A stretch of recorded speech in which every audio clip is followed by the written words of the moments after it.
Selam aleyküm, hayırlı akşamlar. Saygılı ATR telekanalının teleseyircileri. Bugün informasyon programmasının Seyf ATR Kırım'ın siyasi yayında olmalı marafon çerçevesinde seyir etesiniz. Studiyada sizler için men Gülsüm Halilova çalışan ve Nevbet'teki bir saat devamında Kırım ve Kırım etrafında yüz bergen sonki haberlerini müzakere edeceğimiz ve Ukrayna etrafında yüz bergen sonki gerginlik hakkında da sözler yürütülecek. Malum olğanı gibi birkaç haftadır endi Ukrayna'nın şarkı bölgesinde gerginlik devam etmekte ve Ukrayna istihbarat raporlarına göre Rusya Ukrayna sınırlarına asker çeke, özlerinin askeri texnikasını ketire ve işgal etilgen topraklarının militarizasiyasına devam etti. Bunun beraberlikte Kara Denizge de bugün özünün harbi gemilerini geçirgen Hazar Denizinden ve alıngan malumatlarga göre bu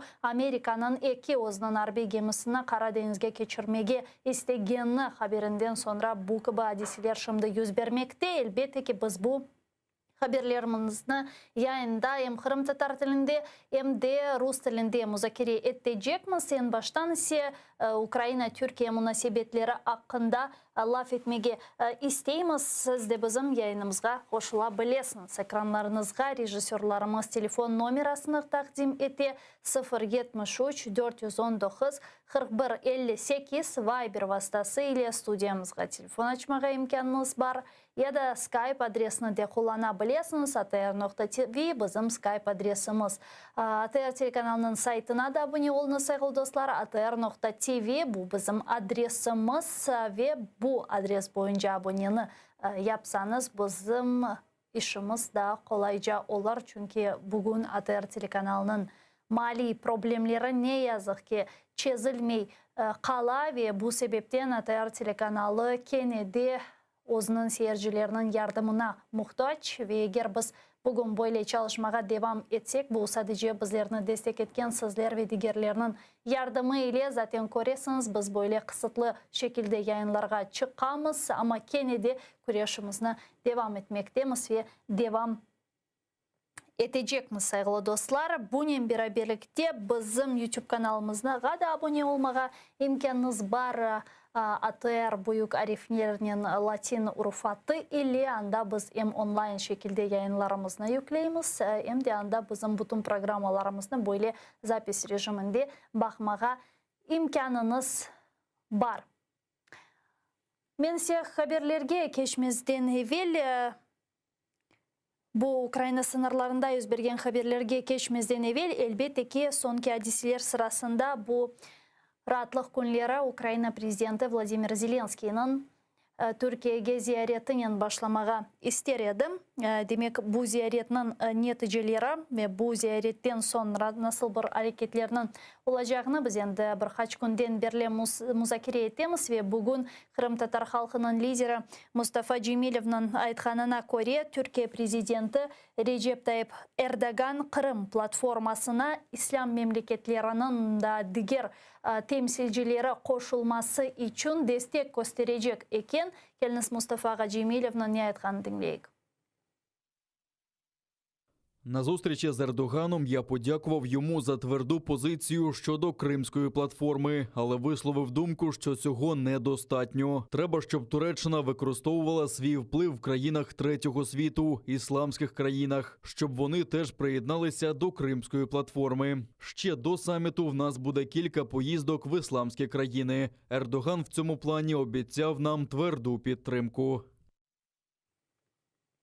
Bizle şimdi Canlı Bağ'da Kahramanmaraş Üniversiteti'nin dış işleri münasebetleri siyasetşinas bölüğünün yol başçısı siyasetşinas profesörü Togrul İsmail Canlı Bağ'da var. Togrul Bey, selam aleyküm, hoş geldiniz yayınımıza. Aleyküm selam.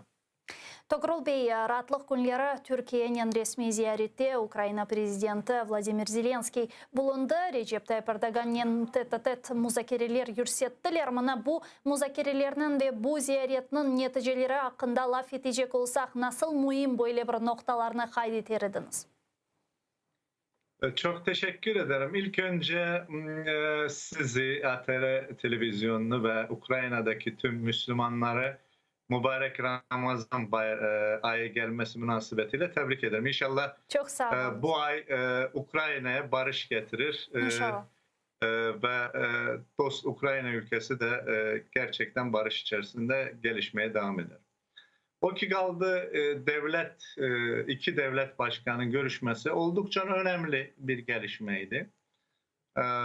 İki devlet ister Ukrayna ister Türkiye stratejik olarak son yıllar ikili ilişkilerini geliştirmekte. Bu açıdan dediğim önemli meselelerden biri de yani Ukrayna ile Türkiye arasındaki önemli gelişmeler. Yani bunlardan en önemlisi bana göre yapılan son açıklamada Türkiye'nin Ukrayna'nın toprak bütünlüğünü savunması. Bu çok önemli bir açıklamadır. Yani Türkiye bu çizgisinden hiç vazgeçmedi. Uluslararası hukuk açısından Ukrayna'nın yanında olacağını bir daha teyit etti. Yani Ukrayna'nın toprak bütünlüğü Türkiye için çok önemli meselelerden biridir. Yani bu meselede aynı zamanda Türkiye dost veya kardeş manevi bağı olan Kırım Tatarlarının durumuyla ilgili de çok önemli açıklamaları yaptı. Yani nitekim Türkiye sürekli olarak Kırım Tatarlarının, Kırım Türklerinin problemini kendi problemi olarak görmekte ve bunun için gereken yardımları etmektedir. Yani bu da çok önemli bizim açımızdan. Diğer açıdan önemli olan meseleler de diğer meselelerdir. Bu nedir? İki ülke arasındaki ekonomik ilişkilerin geliştirilmesi, diğer meselelerin gelişmesi, özellikle son yıllarda daha hızlı gelişen iki ülke arasındaki askeri teknolojik işbirliğinin pekiştirilmesi. Yani bu da çok önemli meselelerdir. Dediğim gibi bölgenin gelişimi açısından, iki ülke ilişkileri açısından. Yapılgan açıklamalar Öte yandan Türkiye, bir dakikada şunu söyleyeyim bir cümleyle. Türkiye, Ukrayna ile Rusya arasında yaşanan krizin barışçıl yollardan çözülmesinden yana olduğunu bir daha teyit etti. Bu da çok önemli. Yapılgan mühim açıklamalar sırasında hususan Recep Tayyip Erdoğan'ın bu kurulacak Kırım platformuna desteği oldu. Aytkanına göre Türkiye bu platformaga destek etti ve onun iştirak edeceklerin, yani Türkiye Cumhuriyeti'nin bu platformada iştirak edeceği hakkında endi birkaç aydan beri aytıla. Hem Çavuşoğlu'nun nutkundan biz bunu eşitken edik. Şimdi Recep Tayyip Erdoğan'ın Türkiye'nin bu Kırım platformasında sizin fikrinizce nasıl rolü olacak ve ne kadar mühim? Şimdi şunu bir kere bilmemiz gerekiyor. Yani Karadeniz bölgesinde, havzasında bir meselenin Türkiye'nin orada olmadan çözülmesi imkansız. Türkiye de bunu iyi biliyor, bölgedeki devletler de biliyor. Öte yandan Ukrayna meselesi gibi bir meselede ki burada çok faktörler Türkiye'ni bu meselede aktif hale getirir. Özellikle bu mesele problemlerden biri, yine de tekrar edelim, Kırım Tatar meselesidir. Çok aktüel meseledir. Türkiye bununla direkt olarak ilgilenmekte. Bu hem manevi olarak hem kültürel olarak aynı kökten gelme ve diğer insan hakları ve diğer uluslararası hukuktan gelen problemlerle baktığımız zaman Türkiye'nin böyle bir platformun dışında kalması, burada rol olmaması imkansız. Dolayısıyla Türkiye bu meselede aktif rol alacak. Türkiye'nin pozisyonu değişmez. Onu söylemek gerekiyor. Yani Türkiye, tekrar ediyorum, Ukrayna'nın toprak bütünlüğünü savunuyordu. Savunmaya da devam edecek. Aynı zamanda tabii ki burada bu platformda da aktif rollerden birini üstlenecek. Şunu bildirmek istiyorum. Yani belki bazı uzmanlar, bazı yabancı ülke uzmanları Türkiye'ni dışlayarak bölgede bazı sorunları çözme düşüncesi içinde, ama bu yanlıştır. Yani Karadeniz havzasında, Karadeniz bölgesinde içinde Türkiye olmayan herhangi bir oluşumun, herhangi bir grubun başarılı olduğunu söylemek doğru değildir. Yani dikkat ediyorsunuzsa Amerika Birleşik Devletleri böyle bölgeye gemi gönderir Karadeniz havzasına. Montreux Anlaşması'ndan dolayı Türkiye'den izin almak zorundadır ve diğer meseleler.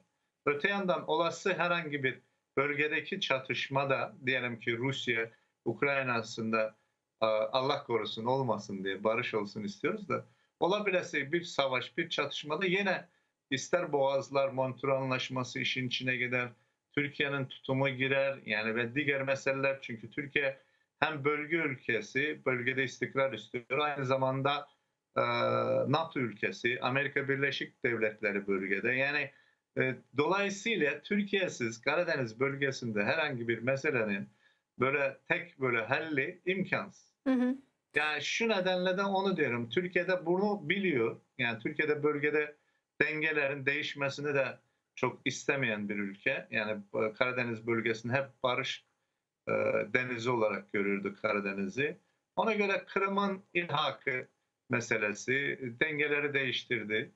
Şimdi bu nedenle de Türkiye dediğim gibi bölgede daha aktif rol üstlenmekte. Егер мына сонки yüz bergen hadiselerine көз өгіне алacak olsak, böyle хронологияны көтерecek olsak, demek ne oldu? Zelenskiy'nin Türkiye'ye gelmesinden bir gün evvel, bir gün öncesi Recep Tayyip Erdogan, Rusya Prezidenti Vladimir Putin'in telefon bağlantısı gerçekleştirdi. Anda Putin işte Kiev'nin Donbas'ta provokatsiyalar yapkanını belgiledi. Sonra Ukrayna'nın prezidenti Vladimir Zelenskiy Türkiye'ye geldi. Türkiye o'zining Ukrayna'nın egemenligini ve toprak bütünlüğüne desteğini böyle aşikar şekilde daha bir kere aydınlattı. Ve bugün alıngan haberlerge göre Rusya Türkiye'ye turist ketmesini ve turist uçuşlarını kısıtladı. Sizin fikrinizce bu yüz bergen uç hadise birbiriyle bağlı mı ya da ben böyle bir konspirologiya kireyim şimdi? Ya bu biraz şeye girdi. Yani olaylar bölgede çok gerilimli olduğu için olası her bir meselenin birbirinden sıkı bağlantısı olduğu gibi ihtimal verir. Tabii ki tesadüf değil. Yani şöyle bir şey, Zelenski'nin bir kere şunu söylemek gerekiyor. Ukrayna'dan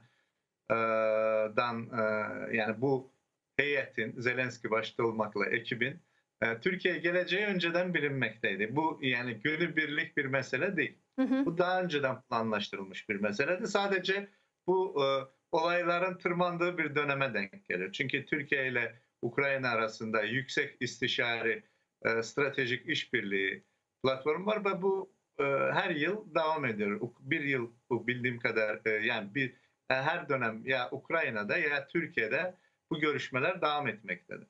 Ama şimdi şurada Putin'in telefonundan önce de Amerika gemilerinin Karadeniz'e girme meselesi vardı. Dolayısıyla Putin'in sadece Zelenski'nin gelişiyle değil, bu Amerika'nın bölgeye gemi göndermesi meselesi de gündemdeydi. Dolayısıyla Putin'le Erdoğan telefondan görüşünce içinde her şey var. Yani burada sadece Karadeniz veya Ukrayna Rusya ilişkileri değil. Her şey giriyor içine. Orta Doğu, Suriye, Kafkaslar, Karabağ ve Türkiye-Rusya ilişkileri, Ukrayna-Rusya ilişkileri veya Türkiye-Ukrayna ilişkileri her şey burada tabii ki konuşuluyor. Hı hı. Tabii ki Zelenski'nin de gelişiyle yine her şey konuşuluyor. Çünkü gündem çok aktüel, aktif. Ve Türkiye'de pandemi var ve rakamlar gittikçe artıyor. Hastalık çok, bu bir gerçek çünkü ben de yaşadım çok ağır bir şartta Covid hastalığına tutuldum. Tedavi gördük şükür şimdi iyiyiz. Yani dolayısıyla hem Covid bahanesi hem de Rusya belki biraz Türkiye bilemiyorum şimdi o konspirolojiye giriyor. Hı hı. Türkiye gözdağı veririz mi falan olabilir. Ama şunu unutmamak gerekiyor. Yani Rusya eğer düşünüyorsa ki ben düşünmüyorum şeye göre bağlandı. Yani Ukrayna-Türkiye görüşmesine göre geçici olarak bu charter reisleri durdurdu ve diğer meseleler. Ben yine de şunu söyleyeyim. Öyle olsa böyle yani Rusya bunu bilinçli yaptı düşünsek böyle şunu bilmek gerekiyor. Yani bu tür şeylerle Türkiye'nin Ukrayna politikasını, Karadeniz politikasını ve diğer politikalarını değiştiremezsiniz. Çünkü bazı şeyler Türkiye için maddiyattan çok çok üstün, paradan çok çok üstün. Yani Kırım Tatarı problemi, Kırım Tatarlarının problemi ki bazen maalesef Türkiye'de de bazı böyle tırnak arası profesörler var, diyor ki 300 bin Kırım Tatarına göre Rusya ile ticaretten mi 30 milyardan mı olalım diyen tırnak arası uzmanlar var. Ama genel itibariyle Türkiye'de şöyle bir şey var. Yani uluslararası hukuk her şeyin üstündedir. Yani uluslararası hukuk ne diyor? Ukrayna'nın toprak bütünlüğü var ve bunu dünya bir bütün olarak kabul ediyor. Bu bir. İkincisi, bırakalım uluslararası hukuku. Türkiye'nin kendine has değerleri var, çıkarları var. O da nedir? Karadeniz'de dengelerin değişmemesi. Bu önemli. Ve en önemli mesele Kırım Tatarlarının, Kırım Türklerinin problemi.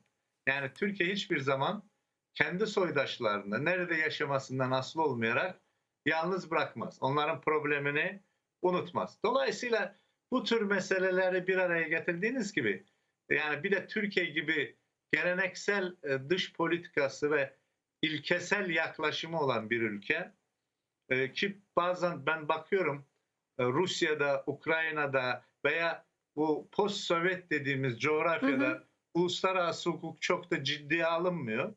Ama bu bir gerçektir. Uluslararası hukuk var. Türkiye'de bu hukuku ciddiye alıyor. Bunu uyguluyor. İster bu Ukrayna'nın toprak bütünlüğü olsun, ister Montreux Anlaşması olsun, ister diğer meseleler olsun. Türkiye uluslararası hukuk dışına çıkacak adımlar atmaz. Yani tabii ki kendi ulusal çıkarlarından taviz de vermez.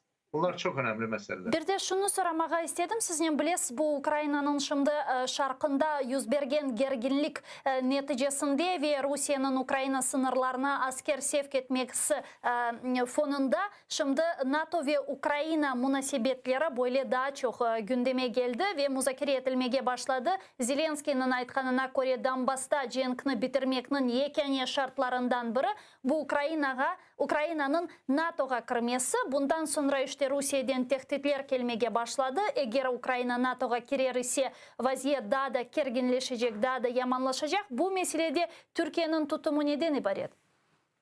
Ya Türkiye aslında Ukrayna'nın NATO üyesi olup olmaması meselesi Türkiye'den daha ziyade Ukrayna'nın problemi.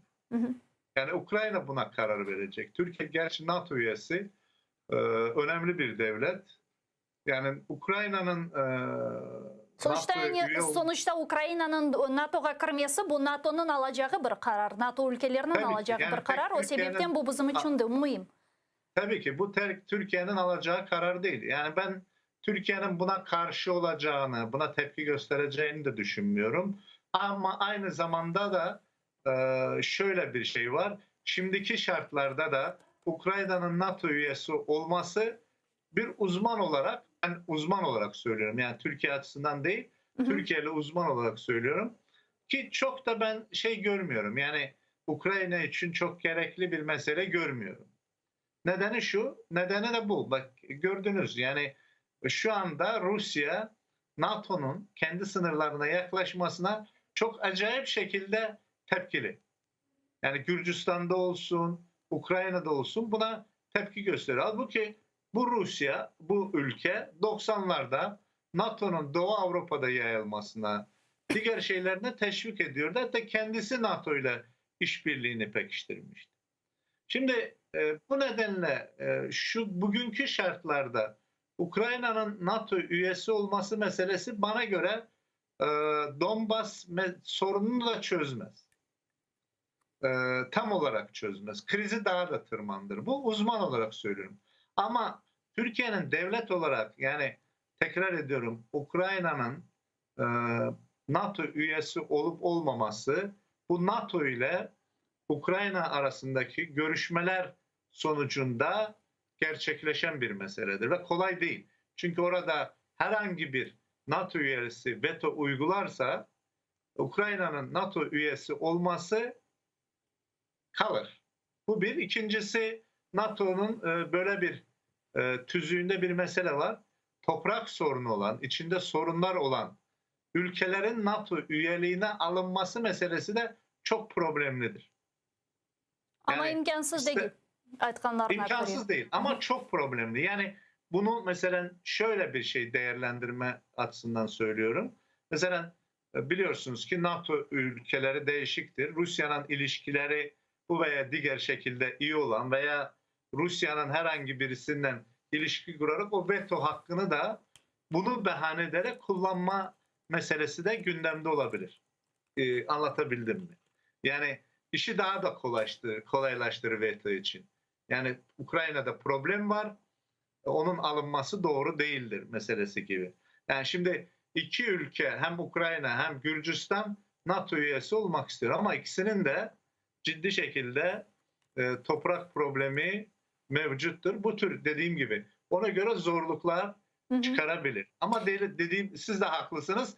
İmkansız hiçbir şey yok. Yani imkansız değil.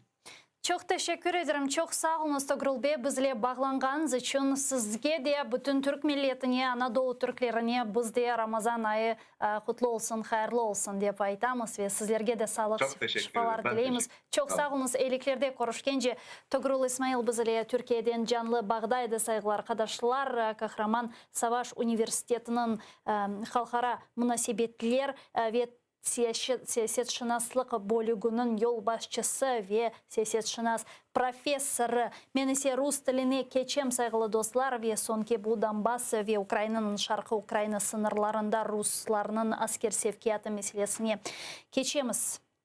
Российская Федерация продолжает перебрасывать на территорию оккупированного Донбасса личный состав, оружие, боеприпасы. Только за прошлую неделю на Донбасс прибыли около 250 военных из России. Об этом сообщает Главное управление разведки Министерства обороны Украины. Президент Украины Владимир Зеленский тем временем заявил о проверке России отношений Киева и Запада. Он заявил журналу «Тайм», что агрессивные действия России у границ України стануть для нас іспитанням. Що вони хочуть зробити, то це підняти температуру рівно настільки, щоб показати, що Захід не впевнений у своїй підтримці України, що вони насправді не бачать в нас партнера. Це свого роду тест. Вони хочуть, щоб Захід боявся сили Росії, її могутності. У цьому немає великого секрету. Глава украинской делегации в трехсторонней контактной группе в Минске Леонид Кравчук не исключил сценарій повномасштабної агресії Росії. Не можна сказати, що війна розпочнеться завтра, але за такої риторики скупчення військ і загострення на Донбасі не слід виключати жоден сценарій дій Росії. Глава Министерства иностранных дел стран G7 и глава европейской дипломатии Жозеф Боррель призвали Россию прекратить провокации вблизи границ Украины. Ці масштабні переміщення військових, що проводяться без попереднього сповіщення, є загрозливими і дестабілізують ситуацію. Ми закликаємо Росію припинити провокації і негайно знизити напруженість відповідно до міжнародних зобов'язань. Зокрема, ми закликаємо Росію дотримуватися принципів і зобов'язань ОБСЄ, які вона підписала щодо прозорості пересування військових, і виконати процедуру, встановлену відповідно до розділу 3 Віденського документа. Генсек Североатлантического альянса Ян Столтенберг призвал Россию к немедленному прекращению провокаций в Украине и у ее границ. Об этом он заявил сегодня на совместном брифинге с главой внешнеполитического нашего ведомства Дмитрием Кулебой. За останні тижні Росія стягнула тисячі військ у бойовій готовності до українського кордону. Це найбільше накопичення російських військ з часу анексії Криму, яка відбулася в 2014 році. Росія повинна припинити військове нарощення в та навколо України, припинити провокації та негайно зменшити напругу. Зараз з нами на прямому зв'язку політичний оглядач, народний депутат України 3, 4, 5 та 6 скликань Верховної Ради України Тарас Чорновіл. Пане Тарасе, вітаю вас. Салям алейкум. Алейкум ассалям, вітаю вас так само. Пане Тарасе, действительно, есть ли сегодня угроза полномасштабного вторжения России в Украину? Как вы думаете, почему Россия сейчас так масштабно стягивает войска к границам Украины и делает это сейчас. Это, в принципе, то, чего не было с 2015 года. Ну, власне кажучи, давайте так. Перше, Росія може мати найрізноманітніші плани, в тому числі і серйозного вторгнення на територію України. Чи це можливо? Так, це завжди можливо. Ми маємо справу з країною, в якій немає демократії, в якій немає навіть системи колективного прийняття рішень, і тому навіть самовбивче рішення може бути прийнято, якщо воно визріє в голові одного диктатора. Диктаторські режими можуть приводити до таких речей. Чи відбудеться це? Що може зупинити подібні плани Росії? Насправді, мені здається, що їх вже зупинили. Зупинили наші партнери, наші друзі на Заході. Росія мала надію, що покричать і перестануть, що обурення буде, але це буде обурення в вигляді дуже-дуже глибокої стурбованості. Так як наші західні партнери, на жаль, в 2014 році реагували на анексію Криму, на початок війни на Донбасі, коли навіть і Україну критикували і звинувачували в тому, що ми, мовляв, провокуємо Росію. Ну, це було не так, як в 2008 році, коли відверто зрадили Грузію, але досить подібно. Росія розраховувала, що щось подібне буде зараз. Стомилися трохи від України. Особливо 2 останні роки, коли в Україні перестали вестися реформи, коли в Україні почала знищуватися антикорупційна інфраструктура. Володимир Зеленський, будемо говорити чесно, фактично став не рукоподаваємим на Заході. І в цій ситуації Росія була переконана, що вона зможе наростити ситуацію, можливо, провести додаткові агресивні дії і взяти українську владу під більший контроль таким своїм шантажем. І Захід це проковтне. Але, як бачимо, багато що змінилося. Що стало для цього поштовхом, можна сперечатися. Це можуть бути відголоски справи Навального. Це можуть бути історії нагнітання оцих російських втручань в західні вибори, ті постійні хакерські атаки. Це може бути, врешті-решт, обрання нового президента США Джо Байдена, який настроєний до Росії жорстко. Ну а все же, пане Тарас, мне интересно, а в чем целесообразность на фоне и так огромного количества проблем внутри самой России? Это экономические проблемы, это и социальные, это и ухудшение ситуации на международных отношениях, да? То есть зачем еще больше усугублять ситуацию войной и идти на рожон?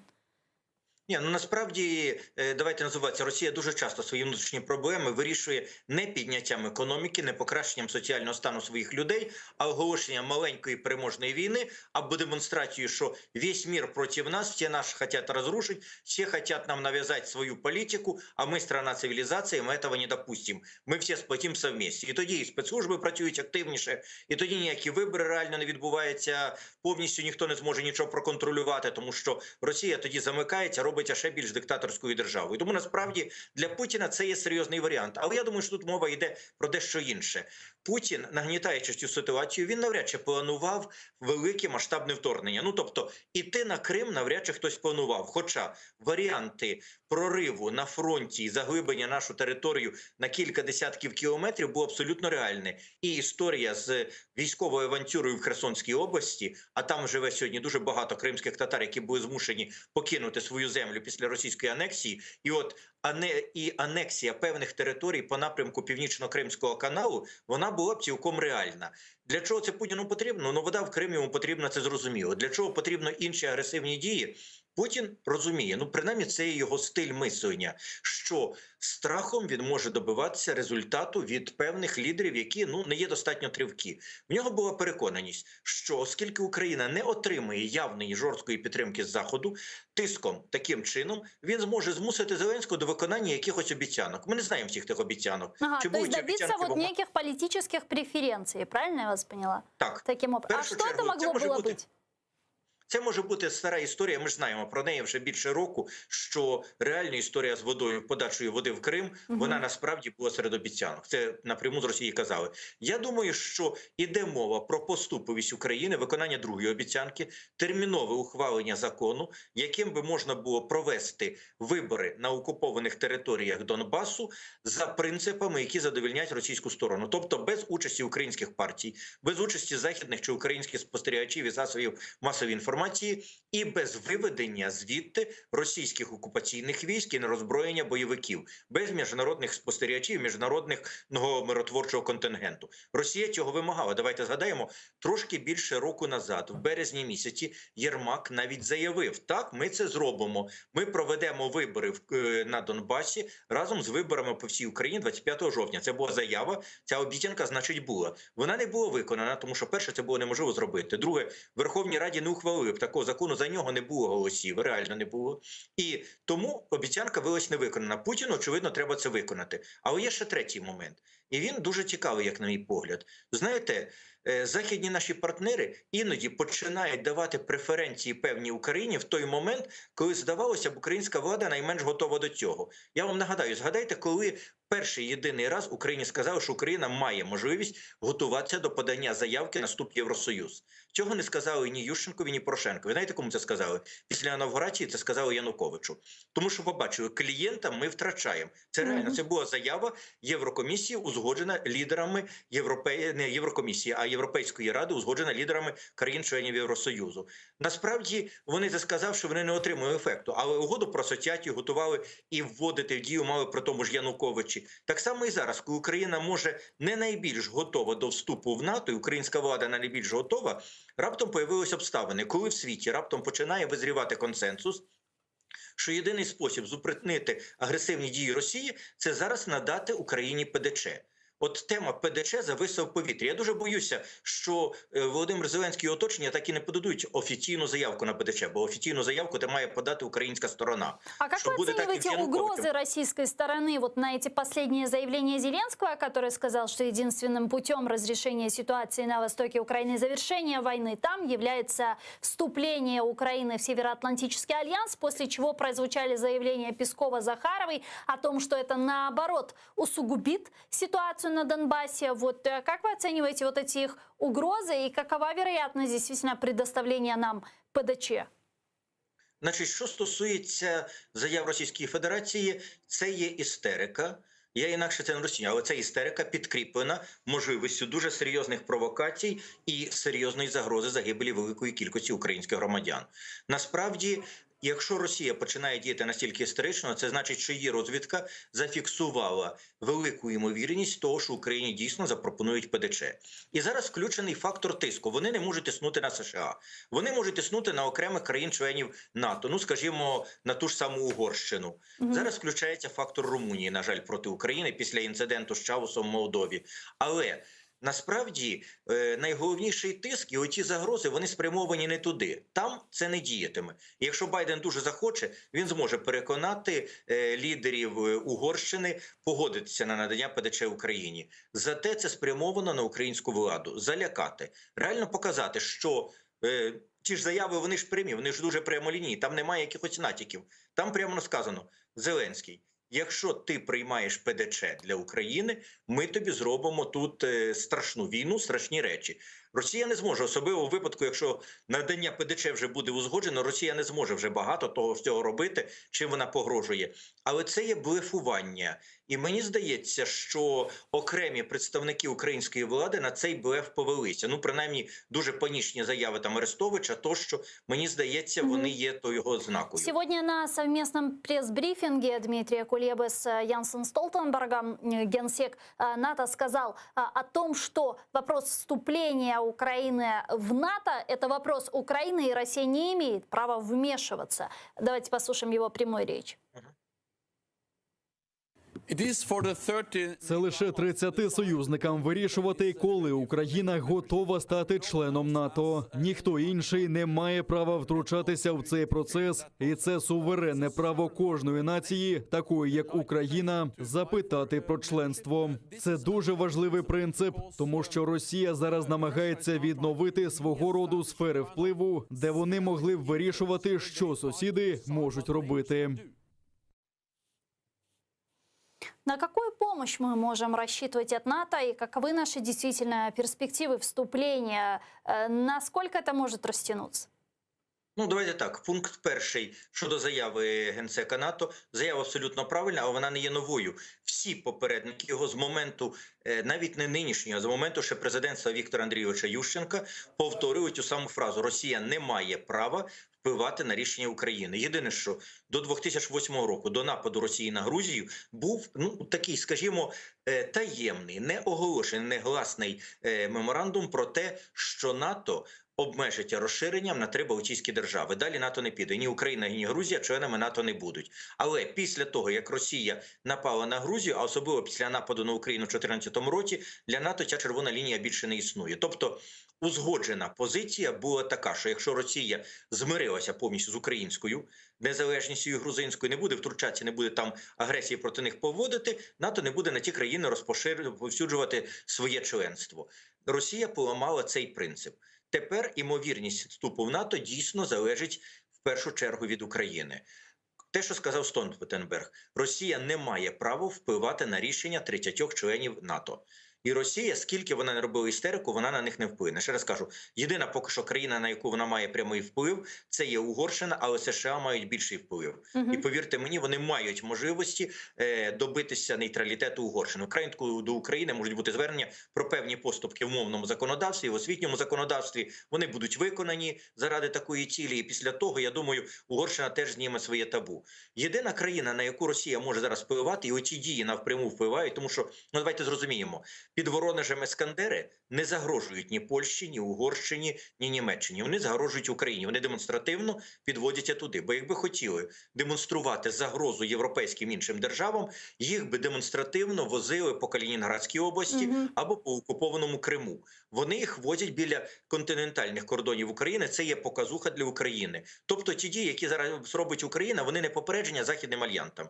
Вони попередження українській владі. Це погроза. Це погроза, знаєте, такого, ким колись був Путін. Пітерського шпанюка. Путін ніколи не був там якимось знаковим бандитом. Це була шандрапа, яка могла десь там напасти на якогось крутого там місцевого хлопця, дістати дуже сильно по голові, і після цього перше, що в них появлялося бажання, це побігти, знайти якогось інтелігента і розбити йому окуляри. Я чув від швеця, від інших спогади про Путіна саме в такому стилі. І Путін поводиться зараз так.